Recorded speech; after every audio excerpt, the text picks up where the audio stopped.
자, 이번 시간은 개발행위허가 관련한 주제 보겠습니다. 크게 두 개 주제예요. 개발행위허가 과정 등에 관한 쟁점이 하나가 있고요. 또 하나가 개발 밀도 관리구역, 기반시설 부담구역, 요 주제가 하나의 쟁점이 되게 됩니다. 그래서 개발행위 범주, 건축물의 건축, 공작물 설치, 토지 형질 변경, 토속 채취, 토지 분할, 물건을 1월 이상 쌓아놓는 행위, 뭐 이런 것들을 우리가 개발행위라 부르게 될 텐데, 바로 결론 가서 봐야 되죠. 허가사항이라고 하는 거. 자, 통지대상, 허용대상이라고 해서 비교하는 게, 연장 확대할 때는요, 허가 받아야 되고요. 단축, 축소할 때는 허가를 요구하지 않고 통지만 하면 된다.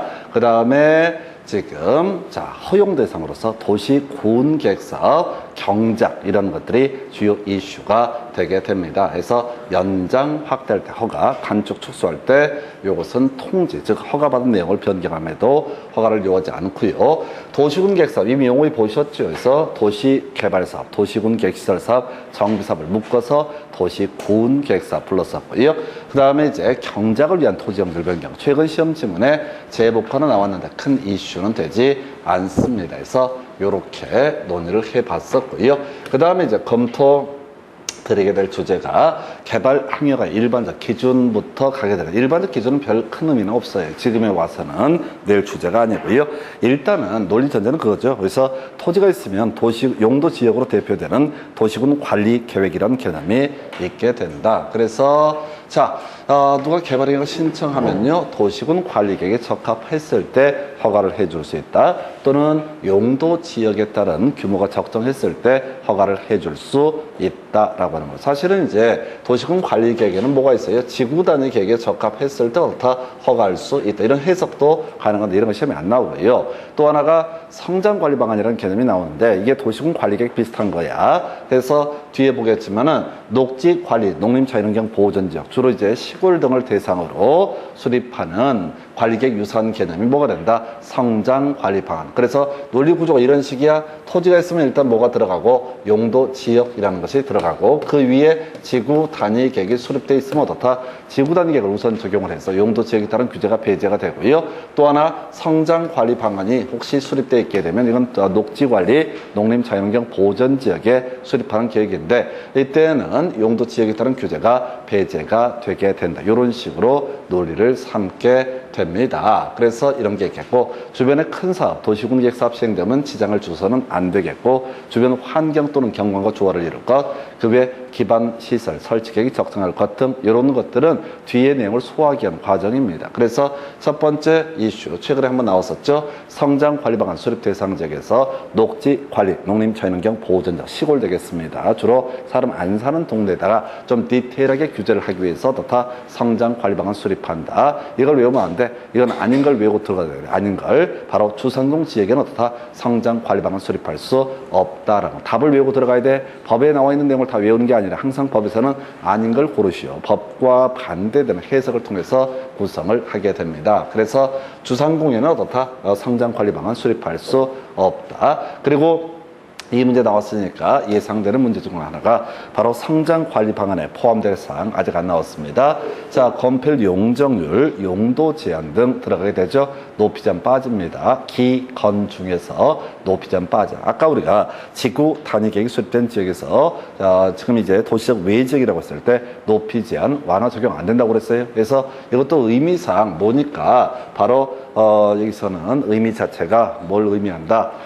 시골이니까 높이 제한은 어떻다? 반드시 포함될 사항에 포함되지 않는다. 아까 우리 지구단위계 기건이라고 해서 기반 시설의 배치와 규모, 그리고 세트, 건폐율, 용적률, 용도 제한, 높이 제한 들어갔는데, 이걸 답을 외우라고.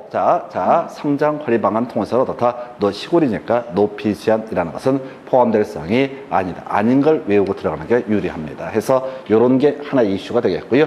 그래서 성장관리 방안 관련한 게 쟁점 이미 나왔고 응용하는 문제 나올 수 있겠고요.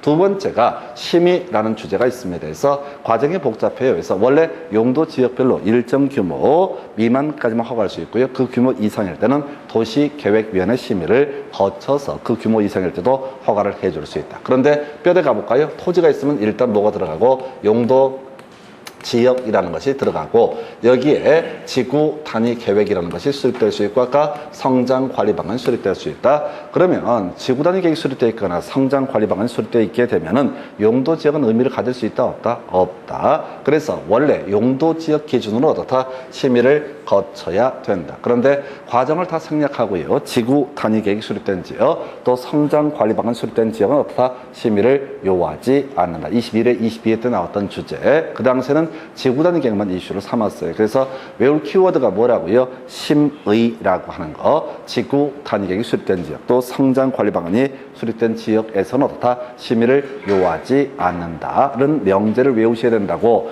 생각을 하지 마요. 생각해봤자 아무 의미가 없어. 너무 복잡한 얘기야. 결론만 가십니다. 원래 이게 심의를 요하지 않는 게 18개인가 있어요. 근데 우리 시험과 관련 낼 만한 거리는 두 가지밖에 없습니다. 바로 지구 단위 계획이 수립된 지역 또는 성장 관리 방안이 수립된 지역은 어떻다? 심의를 요하지 않는다. 그럼 이 파트에서 주요한 이슈를 다시 정리하면 성장 관리 방안 수립할 수 없는 지역 주상공. 두 번째, 성장 관리 방안에 포함돼서는 안 되는 게 높이 제한에 관한 내용은 어떻다? 포함되지 않는다. 이걸 외우셔야 된다고. 이걸 그냥 무조건 외우고 들어가야 되지 읽어보다 보면 앞의 내용들과 혼동에 빠지게 됩니다. 그 다음에 자, 또 하나의 쟁점, 심의를 요하지 않는 거. 지구 단위 계획이 수립된 지역, 성장 관리 방안이 수립된 지역은 어떻다? 심의를 요하지 않는다. 이렇게 해석을 하게 됩니다. 그 정도로 보셨고요. 그 다음에 이제 아까 나왔던 주제, 조건부로 허가할 수 있다. 앞에서 실시계획 인가할 때 조건부 인가할 수 있었고요. 조건부로 허가할 수 있다. 이때 의견 들어야 된다. 이게 이제 30회 때 한번 구성이 됐어요. 그래서 우리가 조건이라고 하는 것을 붙일 때는 상대방이 어떻다?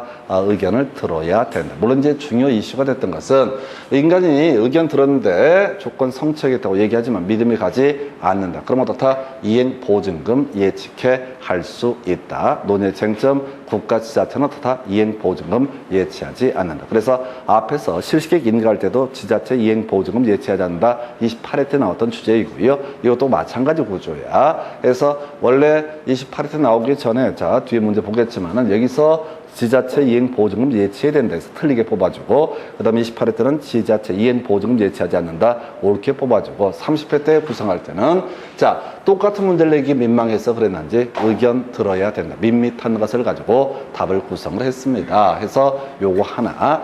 그 다음에 이제 준공검사 미리 다 외우고 들어가야 되지. 자 준공검사가 키워드인데 토지 분할은 어떻다? 준공검사를 요하지 않는다. 이건 개념상 공간정보법을 알아야 되죠.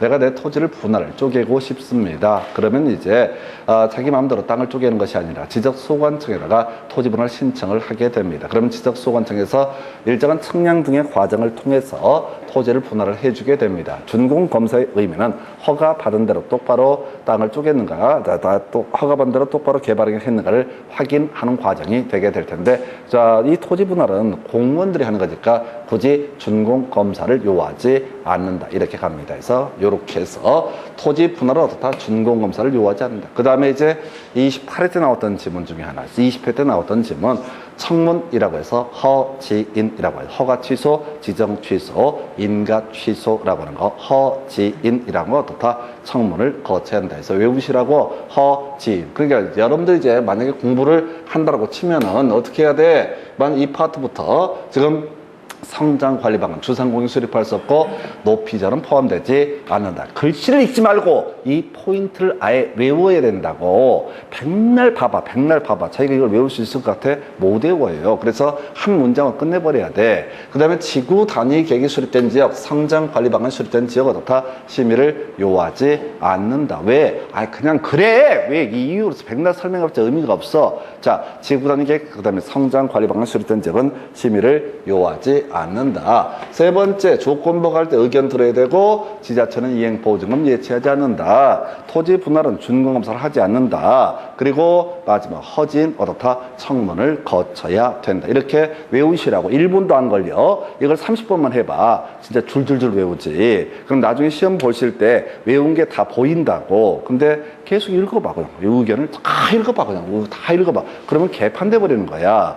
그러면 이게 공부할 때부터 읽는 게 생활이 돼버리면 시험장 가서 계속 읽고 있어. 그럼 모를 얘기가 중간중간 껴있으면 민쳐버리는 거예요. 그래서 이렇게 보시고 하나만 더 쟁점 삼아야 될 게, 자, 바로 개발 행위가 있지 않아서 최대 5년까지 어떻다? 허가 제한할 수 있다. 두 가지 외우시죠. 그래서 지구 단위 계획고요. 기반 시설 부담 구역에서는 최대 5년까지 허가를 제한할 수 있다. 기반 시설 부담 구역, 지구 단위 계획에서는 최대 몇 년까지? 5년까지 허가를 제한할 수 있다. 시험 지문에 최대 5년까지 허가를 제한할 수 있다. 그럼 그 앞에 뭐가 있을 때?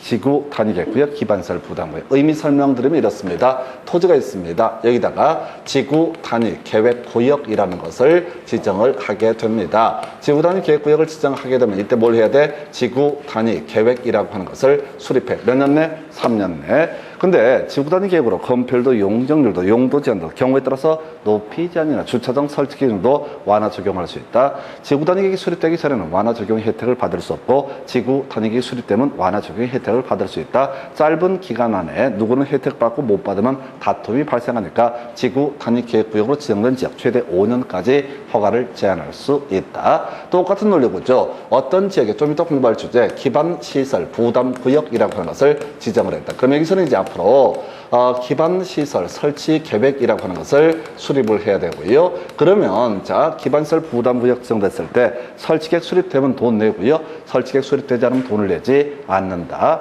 그러니까 누구는 돈 내고 짧은 기간에 누구는 안 내면 형평성 시비가 발생하니까 최대 5년까지 허가를 제한할 수 있다라는 명제 앞에는 기반 시설 부담 구역 그리고 또 하나 지구 단위 계획 구역. 그래서 여기서 제일 중요한 단어가 뭐야? 최대 5년. 자, 제일 중요한 단어가 뭐라고요? 최대 5년. 그럼 그 앞에 뭐 있어야 한다? 기지. 그래서 기반시설 부담구역, 지구 단위 계획구요. 그럼 최대 3년까지 하면 나머지 들어가 있어야 돼. 기지 없어야 돼. 해서 이렇게 간다고. 이게 이제 길어서 얘는 안 나오니까 지금 뭐는 5년. 자, 뭐는 3년. 그럼 우리가 외운 게 뭐야? 기지만 외웠다. 기반시설 부담구역, 지구단위 계획구역만 5년. 이것만 외우는 거야. 모르는 게 5년 하면 틀린 거고, 자, 모르는 게 3년 하면 그건 맞는 거고, 이런 식으로 구조를 가지고 가셔야 돼. 해서 최대 5년까지 허가를 제한할 수 있다. 기반시설 부담구역, 지구단위 계획구역. 딱 요렇게만 가는 거야. 이걸 갖고 깊이 있게 안 내. 이게 7년 동안 지금 2개인가 밖에 안 나온다고. 그걸 일 없이 외워봐봤자 그 머리 나쁜 거 자랑하는 겁니다.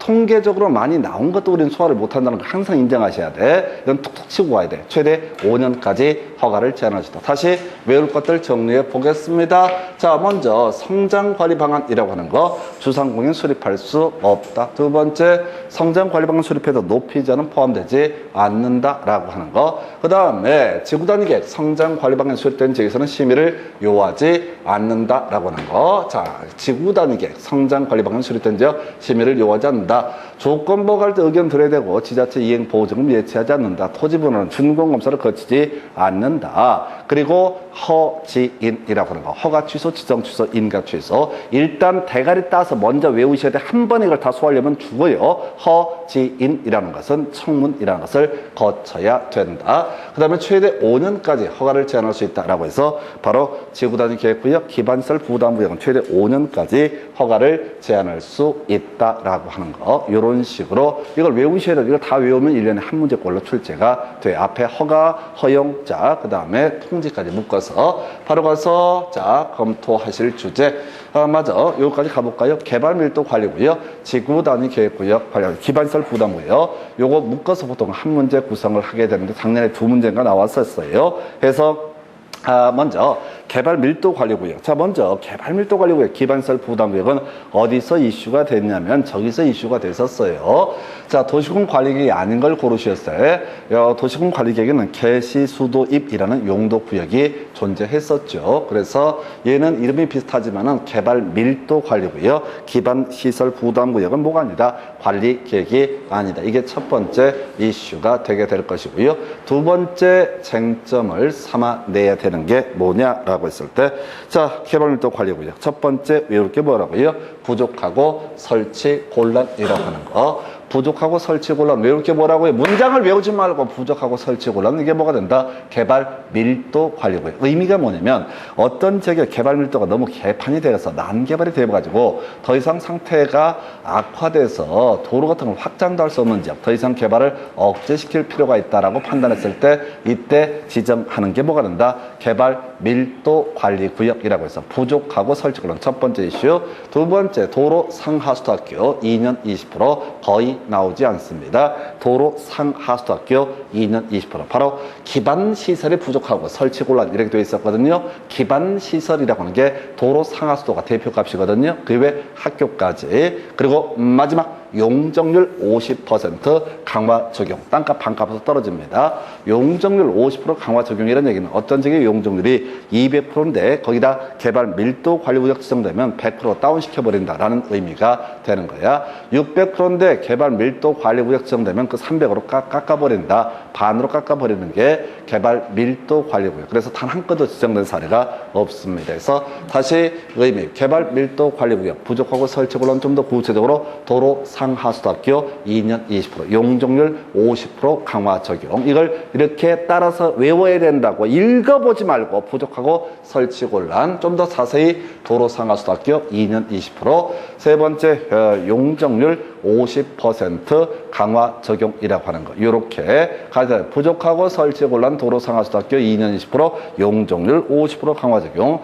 부족하고 설치곤란 도로 상하수도학교 2년 20%, 용적률 50% 강화 적용. 부족하고 설치곤란 도로 상하수도학교 2년 20%, 용적률 50% 강화 적용. 먼저 외우고 나중에 의미를 새기든 말든 하셔야 돼. 보통 이해한다고 그러죠. 개뿔 이해 못합니다. 이해할 수 있는 산이 아니에요. 산이 너무 방대해서. 자, 이건 그래서 개수가 좀 작아. 자, 어려운 게 기반 시설 부담고요.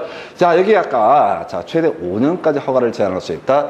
기반시설 부담구역은 구역이란 말을 쓰고 있지만 용도구역, 개시수도입에 해당이 안 되기 때문에 관리격이 아니다. 이런 것들을 설명드렸고요. 여긴 삥 뜯는 동네야. 기반시설의 부담을 해야 되는지요. 토지 소유자가 일정한 개발행위, 건축물의 건축, 200을 초과하는 건축물의 건축 등을 할 때 바로 돈을 내야 되는지요. 이게 바로 기반시설 부담해야 되는지요. 그래서 설치비용을 내야 되는 지역이 기반시설 부담구역이라고 봅니다. 그래서 첫 번째 이슈, 개발밀도 관리구역 외지역 중이라고 되어 있죠. 그래서 개발밀도 관리구역 외지역이라는 것은 개발밀도 관리구역과 기반시설 부담구역은 중복하여 중첩하여 지정할 수 없다. 대상 지역이 틀리다는 얘기야. 개발밀도 관리구역은 난개발로 개판이 돼가지고 도로 확장할 수 없는 지역이고요. 기반시설 부담구역은 지금 기반시설 부족한데 추가적으로 기반시설의 설치가 가능한 지역이란 의미가 바로 기반시설 부담구역에서 첫 번째 바로 개발밀도 관리구역과 기반시설 부담구역은 지정 대상 지역이 다르다라고 할 거예요. 첫 번째 이슈. 두 번째가요. 자, 지금 이제 같은 맥락이 대상 지역이 다르니까 개발밀도 관리구역과 기반시설 부담구역은 중복하여 지정할 수 없다라고 하는 거. 이런 게 있겠고요. 그 다음에 이제 검토 드리게 될 게 뭐 기준 중요하지 않고 외울 거 뭐야? 완개인. 자, 앞에서 우리 공부했던 도로 상하수도학교 2년 20%랑 비교합니다. 완화 개발 행위 허가 건수 인구 증가율. 완개인 외워야 된다고요? 완개인 들어가면 기반시설 부담구역 지정해야 된다. 아까 부족하고 설치 곤란한 예시값이 뭐가 된다? 도로 상하수도학교 2년 20%. 이에 대응해서 자, 바로 개발밀도 관리구역 외 지역의 의미가 뭐라고요? 완화 개발 행위 허가 건수 인구 증가를 줄여서 완개인. 자, 29회인가 30회 때 답이 됐던 명제가 됐었고요. 자, 그 다음에 기반시설 설치계획 수립이라고 해서 자, 시장구수는 기반시설 부담구역 지정되면요. 자, 어떤 기반시설을 설치할 것인가 라고 하는 게 설치계획 수립해야 되고요. 어디다 자, 설치를 할 것인가. 그건 이제 관리계획에 반영을 해야 된다. 그래서 다시 갑시다. 어떤 지역이 기반시설 부담구역으로 지정이 된 상태입니다. 그럼 시장군수라고 하는 사람이 이걸 지정을 했었거든요. 이 동네에서 필요한 기반시설의 종류가 뭐냐. 이런 것을 설치계획이라 부르고 그것을 관리계획에 반영한다라는 얘긴 즉슨 다른 얘기가 아니라 뭐라고요? 바로 자, 설치 계획에 반영할 어디다 설치할 것인가. 이 도로를 만드는데 이쪽에 만들 것이냐 왼쪽에 만들 것이냐 이런 식의 내용을 관리 계획에 반영을 해야 된다. 그리고 뭐 가끔 나오는데 답은 안 됐던 거 기반시설 부담구역 지정되고 설치 계획 1년 내에 수립하지 않게 되면 1년이 된 날에 다음 날에 효력을 잃는다. 시료 한번 가볼까요? 시가화 조정구역에 있어서 시가화 유보 기간이 끝난 날에 다음 날 효력을 잃는다. 도시군 객시설 결정 고시가 있을 때 20년 내 사업이 시행되지 않으면 20년이 된 날에 다음 날에 효력을 잃는다. 이런 거 있었고요. 그리고 세 번째 이슈가 됐던 것이 바로 지구단위 계획구역 지정되고 3년 내 지구단위 계획을 수립하지 않게 되면 3년이 된 날에 다음 날 효력을 잃는다. 지구단위 계획 수립하고 5년 내 사업에 착수하지 않게 되면 5년이 된 날에 다음 날 지구단위 계획은 효력을 잃는다. 그리고 기반시설 부담구역 지정되고 1년 내 설치계획 수립하지 않게 되면 1년이 된 날에 다음 날 효력을 잃는다. 이건 이제 아직까지는 답이 아니었었고요. 어찌됐든 다시 갑시다. 개발밀도관리구역 외지역. 그래서 해석상 개발밀도관리구역과 기반시설 부담구역은 중첩하여 지정할 수 없다라는 해석 나와야 되고요. 그리고 좀 더 구체적으로 아까 개발밀도관리구역은 도로 상하수도 학교 얘기까지 2년 20%. 이게는 완완개인이라고 하는 거. 해서 완완개인 이런 식이 돼서 기반시설 부담구역 지정을 하게 된다. 그리고 시장군수는 부담구역 지정하면 설치계획 수립해야 되고 관리계획에도 반영을 해야 된다. 1년 내에 기반시설 부담구역 지정되고 1년 내 설치계획 수립하지 않게 되면 1년이 된 날에 다음 날 효력을 잃는다. 이 정도로 보셨고요. 그 다음에 이제 검토 드리게 될 것이 바로 겁나 중요한 거 나와 있죠. 기반 시설 유발 개수라고 하는 거. 200을 초과하는 신증축행위 건물의 종류에 따라서 설치 비용 금액이 달라지게 됩니다. 그래서 자 외우셔야 되죠. 위관 이윤일 수기 방단차 운문종자 일판 외우셔야 돼. 이 문제 좀 이따 보면 거의 도비하듯이 나와요. 거의 2년에 한 번씩 냅니다. 겁나 어려워. 위관 이윤일 수기 방단창 운문종자 일판 순서. 자 숫자를 외울 수는 없죠. 위관 이운일이라고 하는 거. 위관 이운일. 자 그 다음에 수기 방단창 숙의 방단창이라고 하는 거. 그 다음에 운수시설 옆에 있는 게 운문종자. 그 다음에 일종 근생시설 옆에 있는 게 판매시설에서 위관 이운일 수기 방단창 운문종자 일판이라고 하는 거. 이거 안 외우면 시험장 안 가시는 게 낫습니다. 이건 거의 50% 가까운 확률을 갖고 있다고요. 거의 진짜 이건 무조건 맞춰야 될 문제입니다. 아무리 어렵게 내더라도 이건 무조건 맞춰야 될 문제. 위관 이윤일 수기 방단창 운문종자 일판 하셔야 돼. 집에 가서 10번만 해보라고. 금방 외워. 물론 이제 한 10분 지나면 잊어먹어서 그렇지만 다시 위관 이윤일 수기 방단창 운문종자 일판이라고 하는 거. 그런데 우리가 전혀 듣도 보도 못한 아이들이 시험 지문에 막 구성이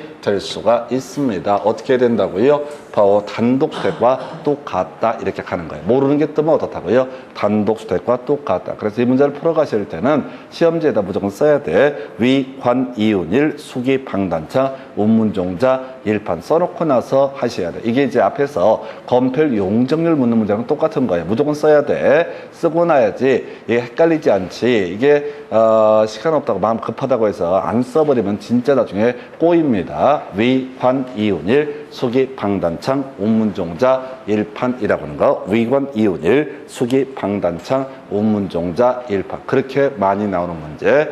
자, 이게 이제 그렇게 어려워요. 위관 이윤일 수기 방단창 운문종자 일판 외우셔야 됩니다. 그래서 기반 시설 유발 개수. 그래서 의미가 이런 식이에요. 자, 200을 초과하는 신증축행위. 건물 지을 때 설치 비용 내야 되는데 기반시설 부담구역 지정돼 있고 설치 계획도 수립돼 있으면 200을 초과하는 신증축행위 환자 돈 내야 되는데 자, 다 같은 금액이 아니라 건물의 종류에 따라서 다 바로 금액이 달라지게 된다. 그래서 위관 이윤일 수기 방단창 운문종자 일판이라고 하는 거. 위관 이윤일 수기 방단창 운문종자 일판이라고 하는 거. 요렇게 정리를 합니다. 이건 진짜 나중에 시험 끝나고 합격해도 다 시험지 다 걷어봐야 돼. 그래서 이거 틀렸으면 진짜 진짜 쌍욕을 해버려야 돼. 이거는 사람도 아니야. 사람도 아니야. 내가 진짜 1년에 쭉 저랑 같이 수업 들었으면은, 와, 이거는 한 200번 했겠다. 좀 과장하면은. 이걸 틀린다. 그럼 중개사도 하지도 마. 그냥, 머리 굴리는 일 아예 안 하는 게 나아. 위관. 앞으로도 한 4개월 동안 미친놈처럼 그냥 위관 이윤일 수기 방단창 운문종자 일판. 이 소리를 계속 미친놈처럼 떠들 거야. 처음에 제가 이 얘기했을 때 눈빛들이 저게 왜 지랄인가 뿐이야 이런 눈빛이었어. 그럼 말도 겁나 빨라갖고 뭔 소리인지 모르겠다. 원래 못 알아먹을 얘기를 그냥 빠르게 했을 뿐이야. 근데 말 더 빠르게 해도 이제 다 알아. 그냥 위, 관, 이운일, 수기, 방단창, 운문종질. 아직까지 몰랐으면 지금부터 미리 다 외울 필요도 없어. 앞으로 남는 게 세월이고 문제 한 번 풀 때마다 미친놈처럼 위, 관, 이운일, 수기, 방단차, 운문종자, 일파 이걸 중얼중얼 해! 그러면 내용이 뭔 소리인지 모르는 사람은 미친놈이라고 볼 테고 내용을 아는 사람은 나도 저건 알아. 그래서 위, 관, 이운일, 수기, 방단창, 운문종자, 일파 그렇게 중요한 주제가 되겠습니다. 그리고 실제 문제 정확히 외우지 않으면 손대기 어려워요. 특히 듣도 보도 못한 얘기 나왔을 때 이 아이들 뭐가 된다? 단독수택의 친구가 된다라고 하는 거 이렇게 개념을 작년에도 이 문제 나왔었어요. 그냥 도배하는 문제. 그 다음에 나온 게, 자, 지금 이제 토지로 하는 납부 인정할 수 있다라고 하는 거. 이거 알아야 되죠? 토지로 하는 납부 인정할 수 있다. 그래서 이게 뭔 소리냐면, 위관, 이운일, 수기, 방단장, 운문종자, 일판 등에 따라서 기반시설 설치용이 계산이 됐다고 치십시다. 그럼 이제 현금 납부, 물론 이제 법조문에는 카드 이런 것도 나오긴 하는데, 현금 납부 등을 원칙으로 하되, 토지로 하는 납부, 돈이 없으면 물납도 다 인정할 수 있다. 물납하니까 생각나는데, 우리 지방세법에 가면 재산세 물납이라는 게 있었죠? 1,000만 원 초과했을 때 그 지자체 관할구역 안에 있는 부동산으로 다 물납할 수 있다. 그래서 이 물납 관련해서 1,000만 원 초과, 그 다음에 그 지자체 관할구역 안에 있는 부동산, 그 외에도 물납 허가 신청했는데 나가리가 됐으면 다른 물건으로 물납 허가 신청을 또 한 번 할 수가 있었고요. 마지막 남아있는 쟁점이 물납할 때 토지 평가액은 뭐로 한다? 시가, 소위 시가 표준액을 기준으로 그 토지 평가액을 판단하게 된다. 이런 게 이제 물납에 관한 게 바로 재산세에서 나왔던 케이스고요. 자, 하여튼 기반 시설 설치 비용도 다 물납할 수 있다라고 할 것. 자, 그다음에 설치 대상 기반 시설이라고 하는 게 나와 있죠. 그래서 기반 시설 부담 구역 안에서 설치되는 기반 시설의 종류가 쭉 나와 있어. 이걸 보면 안 되지. 알아야 될 게 뭐야? 대학 제외 나와 있죠. 대학은 어떻다? 설치하지 않는다. 시험에 뭐가 나오든 다 설치한다고요. 기반시설 부담구역 안에 설치하는 기반시설은 무조건 다 포함돼. 무조건 포함돼. 딱 하나 뭘 제외하고? 대학을 제외하고. 출제를 할 때는 이중에서 구성을 한단 말이에요. 그래서 아무거나 다 설치할 수 있는데 올인원 하나 안 되는 게 뭐다? 대학이라는 것을 다 설치할 수 없다. 이걸 외우셔야 된다고. 그냥 이해해봤자 아무 소용없어. 대학을 제외하면 무조건 다 설치할 수 있다. 자, 아까 우리 지구단위 계획구역 지정해야 한다. 할 수 있다 할 때 지정해야 한다. 정택 10년, 녹지 30만 오타 지정해야 된다. 나머지 모르면 다 지정할 수 있다. 기반시설 부담구역 안에서 설치되는 기반시설 대학을 제외하면 무조건 다 설치할 수 있다. 이렇게 가시는 거야. 물론 실제 시험에는 공원, 녹지, 그 다음에 폐기물 처리 및 재활용 시설 이게 주로 시험 문제 구성이 됩니다. 왜 이거 낼까요? 짧아서 그래. 나머지 얘기는 길어가지고 뭐라고 내기도 그렇고 안 내면 또 안 냈다고 출제 오류라고 시비를 거니까 이렇게 되는데 이렇게 세 개를 외우지 말고 무조건 다 설치할 수 있다. 뭘 제외하고? 대학 제외하고 이렇게 해석을 하게 됩니다. 대학을 제외하고 모두 다 설치할 수 있다. 다시 외우겠습니다. 개발 밀도 관리구역이라고 하는 것부터 가볼까요? 개발 밀도 관리구역. 자, 봐서 부족하고 설치 곤란 도로상수학교 2년 20%, 용적률 50% 강화 적용. 이렇게 저처럼 해야 된다고요. 그러면 금방 외워져요. 겁이 나서 자꾸 멈추면은 시간만 가고 외워지지 않아요. 두 번째, 기반시설 부담구역, 개발 밀도 관리구역 외 지역으로서라고 되어 있고요. 그래서 개발 밀도 관리구역, 기반시설 부담구역은 대상 지역이 달라서 중복하여 지정할 수 없다. 좀 더 구체적으로 완개인이라고 하는 거, 완개인이라는 것이 바로 기반시설 부담구역 지정 대상자 지정했다고 끝나는 게 아니라 설치계획을 수립해야 되고 이 내용을 관리계획에 반영을 해야 된다. 그 기한은요 1년입니다. 그래서 기반시설 부담구역 지정되고 1년 내 설치계획 수립하지 않게 되면 1년이 된 날 다음 날 기반시설 부담구역 지정은 효력을 잃게 되게 된다. 그 다음에 자, 위관 이윤일 수기 방단창 운문종자 일판, 위관 이윤일 수기 방단창 운문종자 일판이라고 하는 거. 위관 이윤일 수기 방단창 운문종자 일판. 그리고 나서 물납도 인정됐었고요. 대학은 설치할 수 없고 나머지는 다 설치할 수 있다. 한 번만 더 가보겠습니다. 기반시설 부담구역이라고 해서 개발 밀도 관리구역 외 지역으로서 이런 명제 나왔었죠. 개발 밀도 관리구역 외 지역으로서 좀 더 구체적으로 완개인이라고 하는 거. 기반시설 부담구역처럼 끝나는 게 아니라 설치계획 수립하고 이걸 관리계획에도 반영을 해서 어디에다 기반시설 설치할 것인가 확정을 해야 됩니다. 1년 내에 설치계획 수립하지 않게 되면 1년이 된 날의 다음날 기반시설 부담구역은 실효 해제된 것으로 본다. 그래서 더배했던 그 지문 위관 이운일 수기방단창 운문종자 1판 위관 이운일 수기방단창 운문종자 1판이라고 하는 거 있었고요. 그 다음에 이제 바로 물납도 인정할 수 있다. 그리고 자, 바로 대학은 설치할 수 없다. 이렇게 공부하실 때부터 이 주제 하나를 가져간다고 했을 때 1분에서 2분만 투자해야 돼. 그러면 이제 외우잖아요. 그럼 모든 게 다 이해가 됩니다. 근데 사람들이 두렵기 때문에 그리고 본인의 머리를 더럽게 못 믿어. 그냥 돌아서면 잊어버린다고 생각하지. 자기가 여기까지, 지금 여기 지금 몇 달 하신 분들, 솔직히 가슴에 손을 얹고 생각을 해봐. 많이 유식해졌잖아. 겁나 유식해졌잖아. 신문 보면 기사를, 내용을 가끔 투기 과일 주고, 분조도, 뭐 이런 것들도 어서 들어본 얘기도 있고. 자, 바로 해약금 해제도 공부 신문 기사 보면 대충 뭐 그런 게 있나 보다라고 이렇게 생각하기도 하고 많이 인간 된 거지 해서 이 중개사 관련한 내용만 가지고 보면 공부 시작하기 전은 개돼지 그러다가 이제 거의 털도 다 벗어나고 거의 이제 곰을 지나서 호랑이를 지나서 조금만 더 쑥을 먹게 되면 인간으로 다시 태어날 수가 있다. 엄청 유식해지고 있습니다. 그래서 다시 그래도 외우셔야 돼. 위관 이온일 수기방단창 운문종자 1판에서 잠시 끊었다 문제 가지고 설명드리겠습니다.